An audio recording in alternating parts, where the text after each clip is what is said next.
Look at the exact boundary where the landmass of Europe fractures and gives way to Asia. Across that narrow strait lies the Anatolian Peninsula. This is a landscape defined by geographic extremes. The terrain shifts rapidly from flat, temperate coastal plains to high central plateaus, where ancient volcanic activity carved out towering rock spires known as fairy chimneys. Because of these extreme variations in elevation and climate, the country harbors 3 of the Earth's 36 recognized biodiversity hotspots. These are biologically rich regions containing incredibly high numbers of plant and animal species found nowhere else on the planet. This chart compares global international tourist arrivals. When you measure the draw of that ecological diversity alongside the region's historical sites, Turkey consistently ranks as the 4th most visited country in the world. A land bridge connecting 2 continents with an exceptionally temperate climate naturally attracts human migration. For thousands of years, whoever controlled this peninsula controlled the flow of wealth, the trade of resources, and the exchange of ideas between the East and West. By the 2nd millennium BCE, the Indo-European Hittites had established a massive Bronze Age empire here, leaving behind heavily fortified cities and colossal stone lion gates built directly into the Anatolian rock.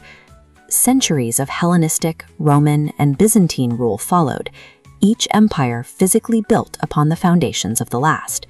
Inside the Hagia Sophia, original Christian mosaics sit alongside massive wooden medallions featuring Islamic calligraphy, a literal layering of the region's religious and political powers.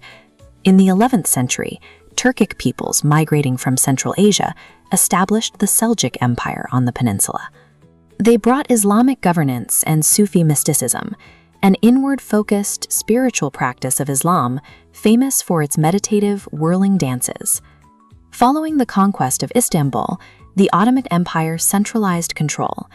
Their classical period produced some of the most recognizable architecture in the Islamic world, defined by vast cascading domes and pencil-thin minarets. By the 19th and early 20th centuries, the Ottoman state fractured. A rapid series of modernizing reforms and a war for independence ultimately established the secular Republic of Turkey in 1923. Today, Turkish citizens navigate a living archive. A daily commute often involves walking past Roman aqueducts, Byzantine walls, and Ottoman palaces, all occupying the same city block. This data visualization maps the global export of television series. It shows Turkey producing and exporting more TV content than any other country in the world, except for the United States. That international reach extends to its culinary heritage. The United Nations recognizes the preparation and communal serving of traditional Turkish coffee as a protected piece of intangible cultural heritage. The country also maintains ancient athletic practices. Thousands still gather for the Kırkpınar, a multi-day tournament where athletes grapple in the grass while drenched in olive oil, a tradition that has run continuously since the 1300s. By broadcasting its complex history, highly distinct cuisine, and traditional sports to hundreds of millions of international viewers, the modern republic projects soft power, influencing global audiences through cultural appeal rather than military force. While the culture looks outward, the government is investing heavily inward. A series of massive 21st-century master plans are physically stitching the country's divided geography together. To speed up trade routes between Europe and Asia, engineers constructed the 1915 Çanakkale Bridge. Its towers support the longest suspension bridge span ever built by humans. They are also building deep underground. Projects like the Eurasia Tunnel bored directly beneath the seafloor of the Bosphorus Strait, allowing cars and trains to bypass the congested waters entirely. This push extends into high-level research. The country recently deployed Turksat-6A, a domestically built communication satellite, and unveiled Quant. Quant is Turkey's first indigenous quantum computer, a machine that uses the principles of quantum mechanics to process highly complex data. The Republic is actively engineering a technological advantage. Rather than relying solely on the historical luck of its location, it is building the infrastructure necessary to control the modern speed of commerce.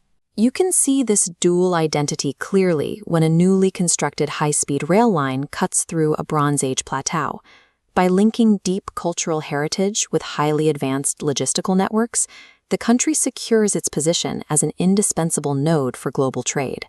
From the Hittite stone gates to quantum processors, the geographic imperative remains exactly the same. Turkey is the physical intersection of the Eastern and Western worlds. The longevity of the Turkish state comes down to adaptation. It survives by continually absorbing the empires, religions, and innovations that pass through its borders, and synthesizing them into a singular, resilient republic.